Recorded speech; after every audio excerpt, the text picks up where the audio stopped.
ये आज हम लोग पढ़ते हैं एक बहुत अच्छा करंट इलेक्ट्रिसिटी का टॉपिक है व्हीटस्टोन ब्रिज। तो ये व्हीटस्टोन ब्रिज क्या है इसके बारे में हम लोग पढ़ते हैं। व्हीटस्टोन ब्रिज, ब्रिज का सेंस होता है पुल। यहाँ पर क्या है, व्हीट में होता है गेहूं, स्टोन में होता है पत्थर, ब्रिज में होता है पुल। ये गेहूं पत्थर पुल नहीं है, एक्चुअली किरचॉफ लॉ का एक एप्लीकेशन है, यूज है, समझे। तो आखिर व्हीटस्टोन ब्रिज होता क्या है? एक अरेंजमेंट है। क्या है? एक अरेंजमेंट है। ये चार रेजिस्टर का एक्सटर्नल रेजिस्टेंस का क्या होता है? एक अरेंजमेंट है। जैसा कि आप फिगर देख रहे हैं, एक P है, एक Q है, एक R है, एक S है। चार गो रेजिस्टर होता है। फोर एक्सटर्नल रेजिस्टेंस का एक अरेंजमेंट इस प्रकार का होता है। एक गैल्वेनोमीटर होता है। तो ये इसमें चार होते हैं। इसको आर्म में अगर बात किया जाएगा तो ये बैटरी यहां पर क्या लगा हुआ है? बैटरी। तो ए और सी जो आर्म ऐसे दिख रहे हैं बाप, तो इसको कहते हैं बैटरी आर्म। क्या कहते हैं? Battery arm. ये और सी के पॉइंट तो क्या बोलेंगे? बैटरी आर्म बोलेंगे। और एक आर्म जो है ये गैल्वेनोमीटर लगा हुआ है। गैल्वेनोमीटर क्या करता है? Small amount of electric current को मेजरमेंट करने के लिए एक इंस्ट्रूमेंट को कहते हैं गैल्वेनोमीटर। तो बी और डी जो आर्म देख रहे हैं आप, जो बैटरी आर्म के जस्ट अपोजिट है, बी और डी, ये जो आर्म है इसको कहते हैं गैल्वेनोमीटर आर्म। एक ऐसा स्ट्रक्चर जिसमें चार गो एक्सटर्नल रेजिस्टेंस हो, एक गैल्वेनोमीटर हो और दो आर्म हो जिसमें एक बैटरी आर्म हो जिससे बैटरी लगा हुआ हो, और बैटरी आर्म हो और एक क्या हो? गैल्वेनोमीटर आर्म हो। Wheatstone bridge is an arrangement of four resistances in the form of bridge. It is used for measuring one unknown resistance in terms of three known resistance. मतलब ये हुआ कि तीन गो का पता हो, ये चार गो रेजिस्टेंस देख रहे हैं ना, इसमें से किसी भी तीन गो पता हो लेकिन एक का पता नहीं हो, तो हम जिसका पता नहीं रहेगा, जो रजिस्टर का रेजिस्टेंस का वैल्यू हमको पता नहीं है, अननोन है, तो तीन गो जो नोन है उसके मदद से एक अननोन को प्राप्त करते हैं। ठीक है। तो इस अरेंजमेंट को क्या कहते हैं? ये जो चार गो जो एक्सटर्नल रेजिस्टेंस का जो अरेंजमेंट है, इस अरेंजमेंट को क्या कहते हैं? व्हीटस्टोन ब्रिज कहते हैं। अब हम बात करेंगे कंस्ट्रक्शन का, इसका संरचना का। ठीक है। It consist of four resistances. ये कैसा बना होता है? ये चार रेजिस्टेंस बना होता है। It consist of four resistances P, Q, R and S arranged in the form of A bridge. In the figure, जो आप फिगर देख रहे हैं, R1, R2, आप जो फिगर आप देख रहे हैं, इस फिगर में क्लियर कर देते हैं हम। जो P पॉइंट है, Q पॉइंट है, R पॉइंट है, S पॉइंट है, तो जो R पॉइंट का रेजिस्टेंस R1 है, P पॉइंट का R2 है, S पॉइंट का R3 है और Q पॉइंट का R4 है। ये P ब्रांच को यहां पर ये भी देख रहे हैं ना, ये चीज। तो in the given figure R1, R2, R3 and R4 makes Wheatstone bridge. ये चारों रेजिस्टेंस क्या बना रहा है? व्हीटस्टोन ब्रिज बना रहा है। ब्रिज जो देख रहे हैं AC, यहां पर AC क्या है? AC क्या है? AC को बोलते हैं बैटरी आर्म। क्या बोलते हैं इसको? Battery arm, battery arm. ठीक है। और BD को क्या बोलेंगे? BD यानी B से D, बीडी को बोलते हैं गैल्वेनोमीटर आर्म, गैल्वेनोमीटर आर्म। ठीक है। अब जब इसको, अभी सर्किट क्लोज है कि ओपन है? अभी ओपन सर्किट है, लेकिन जैसे सर्किट को क्या करते हैं, की को ऑन करते हैं, तो करंट फ्लो होना शुरू, इधर भी जाएगा इधर भी जाएगा, फिर इधर भी जाएगा इधर भी जाएगा, कुछ इधर भी करंट आ सकता है, समझे?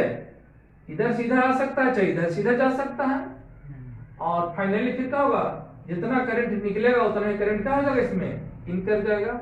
और इसका इंटरनल रेजिस्टेंस हो सकता है कि आर हो, जनरली होता ही है। इस सेल का, ये बैटरी का ईएमएफ कितना है, ई है। तो आप ये फिगर देख रहे हैं, तो इस फिगर में एसी जो आर्म है, एसी जो इस तरह से बांह है, उसको बैटरी आर्म करते हैं क्योंकि बैटरी से जुटा हुआ है। और बीडी में क्या है, बी से डी के बीच गैल्वेनोमीटर है, इसलिए इस आर्म को बोला जाता है गैल्वेनोमीटर आर्म बोला जाता है। व्हीटस्टोन ब्रिज भी दो प्रकार का होता है, स्ट्रक्चर दोनों का सेम होता है, संरचना जो देख रहे हैं दोनों का सेम होता है, लेकिन ब्रिज दो प्रकार का होता है। एक ब्रिज ऐसा होता है जिसमें इसमें करंट फ्लो नहीं करता है, तो उस ब्रिज को क्या कहेंगे, और जिसमें करंट पास करता है उस ब्रिज को क्या कहेंगे। इसके आधार पर, यानी गैल्वेनोमीटर में करंट के फ्लो के आधार पर, या जिस आधार पर करंट फ्लो करता हो या ना फ्लो करता हो, इसके आधार पर व्हीटस्टोन ब्रिज दो प्रकार का होता है। कितना टाइप होता है, 2 टाइप का होता है। एक होता है बैलेंस ब्रिज, एक होता है बैलेंस ब्रिज, एक होता है अनबैलेंस ब्रिज होता है, अनबैलेंस ब्रिज। बैलेंस और अनबैलेंस ब्रिज दो प्रकार के ब्रिज होते हैं। तो आपको जो सिलेबस में 12th बोर्ड के सिलेबस में आपको जो पढ़ना है वो बैलेंस ब्रिज के बारे में ही पढ़ना है, एकदम ध्यान से रखिए। होता है दो प्रकार का, लेकिन सिलेबस में क्या है 12th बोर्ड का, बैलेंस ब्रिज के बारे में। लेकिन आप बैलेंस हो या अनबैलेंस हो, किरचॉफ लॉ के मेथड से आप किसी भी ब्रांच में आप निकाल सकते हैं कि किधर किधर करंट फ्लो करेगा और कितना फ्लो करेगा, वो अलग मैटर है। बट आपको सिलेबस में जो पढ़ना सो बैलेंस ब्रिज ही पढ़ना है ना। अगर इसमें करंट फ्लो नहीं करता हो, यानी कैलकुलेटर से करंट पासिंग नहीं होता हो, ऐसा कब होगा, जब यहाँ का पोटेंशियल और यहाँ का पोटेंशियल, यानी बी पॉइंट का पोटेंशियल और डी पॉइंट का पोटेंशियल अगर क्या हो, सेम हो। तो जब बी पॉइंट का पोटेंशियल और डी पॉइंट का पोटेंशियल सेम होगा तो पोटेंशियल डिफरेंस क्या होगा, 0 होगा। तो जब दो पॉइंट के बीच का पोटेंशियल डिफरेंस 0 होगा तो करंट फ्लो करेगा, नहीं करेगा। तो करंट फ्लो उस स्थिति में नहीं करता है। आई जी हम लिखे हैं गैल्वेनोमीटर के लिए, आई फॉर करंट, तो आई जी का वैल्यू 0 होगा, यानी इस गैल्वेनोमीटर से जब करंट फ्लो नहीं करेगा तो गैल्वेनोमीटर में इंडिकेटर लगा रहता है। अगर इंडिकेटर क्या कर रहा, मूवमेंट नहीं हो रहा है, इसका मतलब इसमें करंट फ्लो नहीं कर रहा है, तो उस ब्रिज को कहते हैं बैलेंस ब्रिज कहते हैं। अगर मान लेते हैं कि इसमें जो जा रहा हो, R1 में I1 करंट जा रहा हो, R2 में I2 करंट जा रहा हो, R2 में R4 में I4 करंट जा रहा हो, और R3 में I3 करंट पास हो रहा हो, सपोज करके चल रहा है, ठीक है। अब इसको हम मिटा देते हैं यहाँ पर से। आप एसी बैटरी आप गैल्वेनोमीटर आप समझ गए। इफ I1 का वैल्यू क्या हो, I3 के बराबर हो, अगर I1 के वैल्यू क्या हो, I3 के बराबर हो, एंड I2 का वैल्यू क्या हो, I4 के बराबर हो। I2 का वैल्यू I4 के बराबर हो और I1 का वैल्यू I3 के बराबर हो, देन IG का वैल्यू क्या होगा, 0 होगा। अब सोचिए ना जी कि I1, अगर I1 के वैल्यू I3 के बराबर है, मतलब टोटली इधर चला जा रहा है, और Y2 का वैल्यू अगर R4 के बराबर हो, मतलब टोटली इधर चला जा रहा है, इसका मतलब इसमें करंट फ्लो नहीं हो रहा है।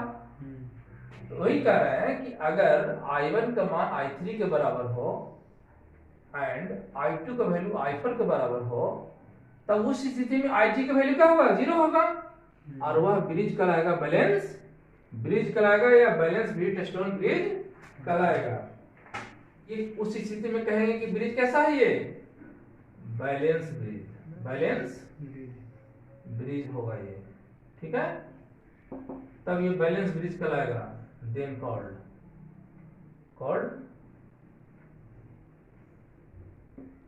Balance bridge.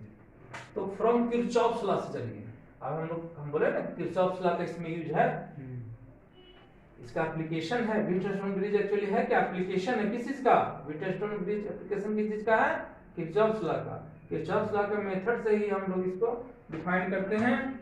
तो फ्रॉम किरचॉफ लूप रूल से चलिए, लूप रूल में कहता है, कौन लूप में, in the loop first loop ले लीजिए, फर्स्ट लूप कौन लूप ले लीजिए, ए बी डी ए, कौन loop, A B D A, यहां देखा एक लूप है ना, ए बी डी एक लूप है, फर्स्ट लूप लिया है इसको।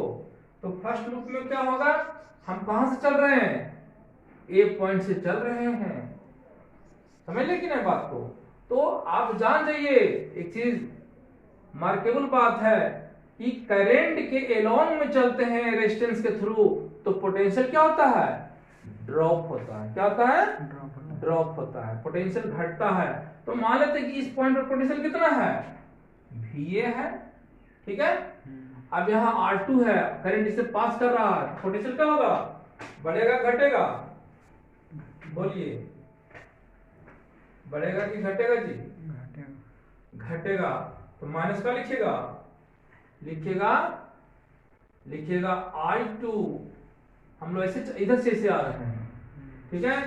I2 R2 का लिखिएगा, I2 R2, और चूंकि इसमें करंट तो पास ही नहीं कर रहा है, तो इसमें पोटेंशियल डिफरेंस क्या होगा, 0 होगा। अब इधर जा रहे हैं तो उल्टा ना चल रहे हैं अब, तो क्या होगा, अब इसको बढ़ेगा, क्या होगा, I1 R1, ठीक है, और बराबर फिर कहां लग जाएगा, VA, यानी VA में पोटेंशियल बढ़ रहा हो घट रहा हो, उसके बराबर फिर क्या होगा, VA होगा। तो अगर VA है और ये भी VA है, तो VA को अगर इधर लगेगा तो माइनस VA होगा, फिर बात को, तो कितना हो जाएगा, बोलिए वैल्यू इसका क्या हो जाएगा, लिखिएगा इसको, ऐसा कब होगा, क्योंकि IG का वैल्यू क्या है, यहाँ पर 0 मान के चल रहे हैं, तब यानी इसमें डिफ्लेक्शन नहीं हो रहा है तब कैलेंडर में। तो इस स्थिति में जानते क्या होगा, इस स्थिति में जो होगा I1 R1 का वैल्यू जो होगा वो I2 R2 के बराबर होगा। ये इक्वेशन इसको फर्स्ट मान लीजिए। दूसरा लूप में चलिए, किरचॉफ फर्स्ट लॉ को नहीं यूज कर रहे हैं, बल्कि किरचॉफ सेकेंड लॉ का यूज कर रहे हैं, लूप रूल का यूज कर रहे हैं। और हमने एक लूप में चला है ए बी डी ए में, और एक इक्वेशन लाए हैं।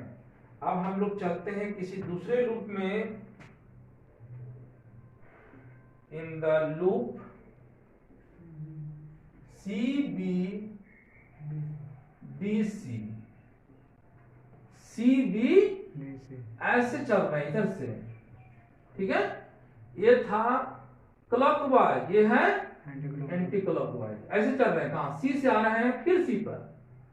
तब चलिए कहां से चलना शुरू कर रहे हैं, सी से ना, तो यहां लिखेंगे भी सी, इधर सीधा जा रहे हैं तो क्या होगा, बढ़ेगा घटेगा, बढ़ेगा। I2 R4, और चूंकि इसमें आ रहा है तो करंट नहीं फ्लो कर रहा है, तो इसमें पोटेंशियल डिफरेंस क्या होगा, 0, और माइनस फिर क्या होगा, इधर में जा रहा है, तो यहाँ पर पोटेंशियल अगर D है, मान लीजिए जितना पोटेंशियल होगा ये क्या करेगा, इसको घटाएगा, तो घटेगा तो क्या होगा, माइनस होगा कितना, I3 R3, इसका फिर क्या होगा, बढ़ घट के फिर तो पोटेंशियल वहां नहीं रहेगा, VC में कुछ बढ़ेगा घटेगा तो फिर उतना ही ना होगा इसका वैल्यू, तो VC से VC भी घट जाएगा। तो यहां पर क्या हो जाएगा, I2 R4 बराबर हो जाएगा I3 R3। तो आप यहाँ पर इक्वेशन जो आपको आया I2 R4 बराबर सेकेंड लूप पे जब हम लोग चले तो फर्स्ट लूप था, फर्स्ट लूप से फर्स्ट इक्वेशन आया, सेकेंड लूप से सेकेंड इक्वेशन आया। अब इन दोनों इक्वेशन से हम सॉल्व करेंगे फाइनल इक्वेशन, है ना। जैसे देखिए इक्वेशन यहाँ पर हमने लिखा है I2 R4, एक्चुअली यहाँ पर हम चले थे C से इस तरफ, तो यहाँ है I4, तो I4 को हमने I2 लिया है, इसीलिए लिया है क्योंकि Ig का वैल्यू क्या है, 0 है। हमने इसको बैलेंस ब्रिज मान के चला है। ऐसा कब होगा, जब यहाँ का VB B पॉइंट का पोटेंशियल और D पॉइंट का पोटेंशियल, अगर ये दोनों पॉइंट का पोटेंशियल सेम होता है, वह कंडीशन होता है, तो उस कंडीशन में इसमें करंट यानी गैल्वेनोमीटर से करंट फ्लो नहीं करता है। जो पुल जो बन रहा है यहाँ पर, है ना, तो इसमें करंट फ्लो नहीं कर रहा है। उस स्थिति में I2 की वैल्यू I4 के बराबर होगा। तब वो स्थिति में हमने यहाँ पर इस लूप में लिया है। तो आपका इक्वेशन फर्स्ट और इक्वेशन सेकेंड से हम क्या करते हैं, सोल्व करते हैं।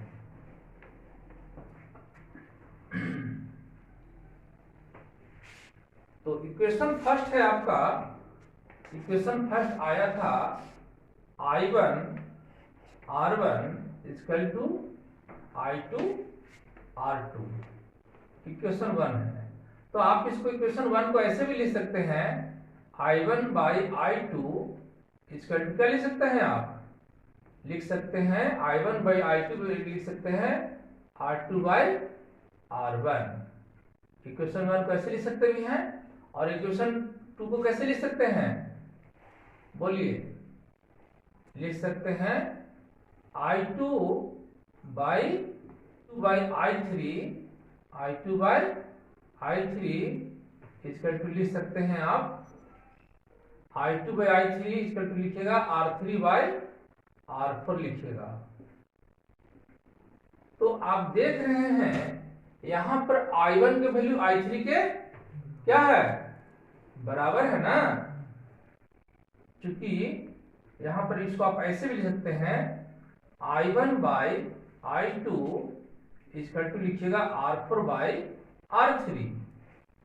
इक्वेशन 2 को ऐसे भी लिख सकते हैं, हमने इसको चेंज कर दिया है क्योंकि ऐसा इसीलिए हो रहा है कि यहाँ पर जो वैल्यू है I1 का वैल्यू क्या है, I3 के इक्वल है। तो जब I1 का वैल्यू I3 के इक्वल होगा तो हमने I3 की जगह हमने क्या पुट कर दिया, I1 पुट कर दिया, यानी I2 बाई I1 है। तो जब हम उसको उलट देंगे तो I1 बटा I2 रखा होगा R4 बाई R3 हो जाएगा। अब इक्वेशन फर्स्ट और सेकेंड में, फर्स्ट में आप देख रहे हैं कि I1 by I2 equal to R2 by R1 है, और इक्वेशन सेकेंड में क्या आया, I1 by I2 equal to R4 by R3 आया। तो हम यहाँ पर सो लिख सकते हैं, इक्वेट कर देंगे तो क्या हो जाएगा, R2 by R1 equal to R4 by क्या R3, यानी कि R2 बाई क्या हुआ, R2 by R1 equal to R4 by R3। तो इसमें से अगर किसी एक का, आप यहां पर देख रहे हैं R2 R1 R4 R3, इसी में इस ब्रिज में अगर किसी तीन पार्ट का, 3 सेगमेंट का या 3 जो खंड है उसमें अगर पता हो, उसका रेजिस्टेंस का वैल्यू पता हो, नोन हो, जानकारी हो, तो आप किसी चौथे का जिसका पता नहीं है तो आप उसको फाइंड आउट कर सकते हैं रेजिस्टेंस का वैल्यू व्हीटस्टोन ब्रिज के माध्यम से, है ना। काफी उपयोगी है। तो ये बैलेंस के लिए है। बैलेंस का मतलब ही इसमें गैल्वेनोमीटर में कोई डिफ्लेक्शन शो नहीं कर रहा हो। गैल्वेनोमीटर में डिफ्लेक्शन नहीं होगा, इसका मतलब इस पे करंट फ्लो नहीं कर रहा है। तो ये कंडीशन है। मान लेते हैं कि ये तीनों नोन है, ये क्या है, अननोन है।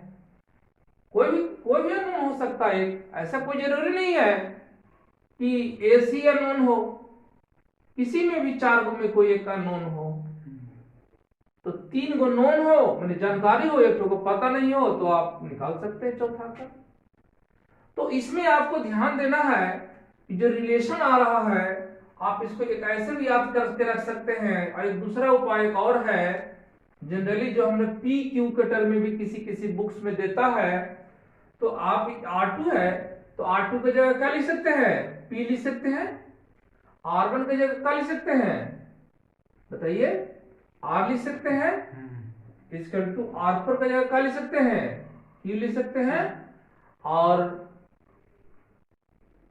यहां पर R3 की जगह क्या लिख सकते हैं, S लिख सकते हैं, ये भी लिख सकते हैं। और इसको एक और भी फॉर्म लिख सकते हैं, इसको लिख सकते हैं P बाई क्यू बराबर R बाई S, ऐसे भी लिख सकते हैं। बहुत सारे लोग याद करके इसको रखता है, P by Q equal to R by S। और कहीं कहीं किसी किसी बुक्स में दे देता है कि मान लेते हैं कि S का वैल्यू क्या है, अननोन है। क्या है, S का वैल्यू अननोन है, मतलब हमको S का वैल्यू पता करना हो तो क्या करेंगे, क्रॉस मल्टीप्लिकेशन करेंगे। PS इक्वल टू क्या हो जाएगा, RQ, तो S इक्वल टू क्या हो जाएगा, RQ इंटू डिवाइडेड बाई क्या हो जाएगा, P हो जाएगा। यानी S का वैल्यू पता कर सकते हैं आप। अगर ये P का वैल्यू जिसका रेजिस्टेंस R2 है, R का वैल्यू जिसका R1 है, Q का वैल्यू जिसका R4 है, और ये तीनों को पता है, S का वैल्यू पता नहीं है, R3 का मान हमको पता नहीं है, तो आप इस फार्मूले से निकाल सकते हैं, बशर्ते कि ब्रिज कैसा हो, बैलेंस हो, यानी इसमें करंट फ्लो नहीं कर रहा हो, है ना। आपके सिलेबस में जो 12th बोर्ड के सिलेबस में इतना ही है, तो हमने यहाँ पर किरचॉफ का कौन सा लॉ का यूज किया, सेकेंड लॉ का। अगर बैलेंस हो तब, लेकिन एक आता है कि अगर बैलेंस ना हो, अगर बैलेंस ना हो तब क्या उसको कहते हैं, तब उसको कहते हैं अनबैलेंस ब्रिज। क्या कहते हैं, अनबैलेंस ब्रिज। तो अनबैलेंस ब्रिज कहते किसको हैं, unbalance bridge for condition of unbalance bridge, unbalance bridge. तो क्वेश्चन उठता है, क्या अनबैलेंस ब्रिज में क्या अगर 3 पता है एक का निकालना हो तो क्या ना निकलेगा, निकलेगा, उसमें भी निकलेगा, लेकिन उसमें आपको इक्वेशंस ज्यादा आएगा, आपको मैथमेटिकली थोड़ा सोल्व करना पड़ेगा, बट उससे भी निकलेगा। 3 का पता हो, लेकिन उसमें गैल्वेनोमीटर का भी रेजिस्टेंस पता होना चाहिए। कब, जब ब्रिज कैसा हो, जब ब्रिज आपका क्या हो, अनबैलेंस हो तब। अनबैलेंस का मतलब कि दोनों पॉइंट के बीच जो गैल्वेनोमीटर आर्म है, यानी मैं बताया पहले कि गैल्वेनोमीटर आर्म होता है और एक बैटरी आर्म होता है, तो गैल्वेनोमीटर आर्म के थ्रू ये दो जो पॉइंट है, इन दोनों के पोटेंशियल डिफरेंस अलग अलग होगा, तब ये अनबैलेंस ब्रिज होगा। अनबैलेंस ब्रिज के लिए या तो VB का वैल्यू क्या हो, VD से ज्यादा हो, या VD का वैल्यू क्या हो, VB से ज्यादा हो, तब क्या होगा, तब इसमें IG का वैल्यू जो होगा वह 0 नहीं होगा, IG का वैल्यू 0 नहीं होगा। देन उस स्थिति में P बाई जो Q कहते हैं वह R बाई S के बराबर क्या होगा, नहीं होगा, समझे। तो आपको ये सब चीज अभी अनबैलेंस ब्रिज के बारे में फॉलो नहीं करना है 12th बोर्ड के लिए, बट अगर जिनको इंजीनियरिंग मेडिकल देना हो, इंजीनियरिंग का कोई भी एग्जाम देना हो, मेडिकल का देना हो, तो आपको उसमें अनबैलेंस ब्रिज का भी पढ़ना है। आप किरचॉफ्स लॉ अगर जानते हैं ना, तो अगर अच्छे से किरचॉफ्स का सेकेंड रूल जानते हैं, किरचॉफ्स का लॉ जानते हैं, तो आप अनबैलेंस ब्रिज के भी इक्वेशन को यूज कर करके क्या कर सकते हैं, अनबैलेंस ब्रिज में भी किरचॉफ्स लॉ का यूज कर करके आप किसी भी रेजिस्टेंस का, अननोन रेजिस्टेंस का, आप उसका वैल्यू पता कर सकते हैं। ये रहा आपका क्लास, आपका रहा ये कंप्लीट हो गया, आपका व्हीटस्टोन ब्रिज रहा, है ना। तो व्हीटस्टोन ब्रिज कोई बहुत बड़ा चीज नहीं है, फाइनलाइज कर देते हैं, बहुत सा छोटा सा 1 मिनट भी नहीं लगेगा, समराइज कर देते हैं। व्हीटस्टोन ब्रिज वास्तव में क्या है, एक अरेंजमेंट है, एक ऐसा अरेंजमेंट है जिसमें 4 वो रेजिस्टर होता है जिसका रेजिस्टेंस होता है। तो 4 का में 3 का पता होता है, 1 का पता नहीं होता है, और एक बैटरी आर्म होता है और एक गैल्वेनोमीटर आर्म होता है। यह ध्यान देना है, और यह ध्यान देना है कि बैटरी आर्म जिधर होता है उसके अपोजिट में क्या होता है, गैल्वेनोमीटर आर्म होता है। 2 आर्म होता है, गैल्वेनोमीटर होता है ना। तो ये व्हीटस्टोन ब्रिज हुआ। ब्रिज इसलिए कहा गया ताकि यहाँ पर गैल्वेनोमीटर के थ्रू ब्रिज हो रहा है, कभी करंट पास कर रहा है कभी पास नहीं करता है। ये डिपेंड करता है दोनों पॉइंट के बीच के पोटेंशियल का डिफरेंस। अगर इसमें पोटेंशियल का डिफरेंस होगा तो वह अनबैलेंस होगा, ये इसमें करंट फ्लो करेगा, और यहाँ दोनों पॉइंट के बीच अगर पोटेंशियल का डिफरेंस 0 होगा, मतलब दोनों का पोटेंशियल समान होगा, इक्वल होगा, उस स्थिति में आपका इसमें करंट फ्लो नहीं करेगा, और उस ब्रिज को कहते हैं बैलेंस ब्रिज। तो बैलेंस ब्रिज को ही आप फोकस रखिएगा सिलेबस में 12th बोर्ड के लिए। तो इसमें आपको यहां ध्यान देना है, कभी भी इस तरह का ब्रिज देगा तो आप ऐसे चलिएगा तो ऐसे चलिएगा, यानी कि P बटा R करिएगा तो Q बटा क्या करिएगा, S करिएगा। फिर अगर आप ऐसे चलते हैं तो ऐसे चलिएगा, ऐसे चलिएगा तो क्या होगा, P बटा Q बराबर R बटा S होगा। अगर आप इधर से इधर चलते हैं, ठीक है, तो क्या होगा, S बटा R होगा तो Q बटा P होगा। मतलब कि आप ऐसे चलिए दोनों तरफ ऐसे चलिए, इधर से चलिए तो इधर चलिए, बैलेंस के लिए, ठीक है, कभी भी क्रॉस नहीं चलना है, ये बात को ध्यान रखना है। और आप इस 4 में से ये वाला फार्मूला का आप याद रखने में आप सुविधा होगा, P by Q equal to R by S, जिसमें से किसी भी 3 को का पता हो और एक का नहीं पता हो, एक रेजिस्टर का रेजिस्टेंस पता नहीं हो, तो आप पता कर सकते हैं बैलेंस ब्रिज के माध्यम से या व्हीटस्टोन ब्रिज के बैलेंस ब्रिज के माध्यम से। बैलेंस ब्रिज हो या अनबैलेंस ब्रिज हो, सभी का भी पता कल चलता है, लेकिन बट आपको सिलेबस में जो भी आपका है बैलेंस ब्रिज पढ़ना है व्हीटस्टोन ब्रिज के अंतर्गत, ठीक है। ये रहा आपका आज का टॉपिक व्हीटस्टोन ब्रिज। मैं समझता हूँ, आशा करता हूँ, आई होप आप लोग समझ चुके होंगे, और नहीं समझेंगे तो फिर दोबारा आप इसको देखिए, समझने का प्रयास कीजिए, और अगर वीडियो अच्छा लगा होगा तो लाइक जरूर करिएगा, और चैनल को अगर सब्सक्राइब नहीं करिएगा तो सब्सक्राइब कर लीजिए, है ना, और अपने जितने भी नियर डियर दोस्त को आप शेयर कीजिए। और थैंक्स फॉर वॉचिंग, वीडियो देखने के लिए धन्यवाद।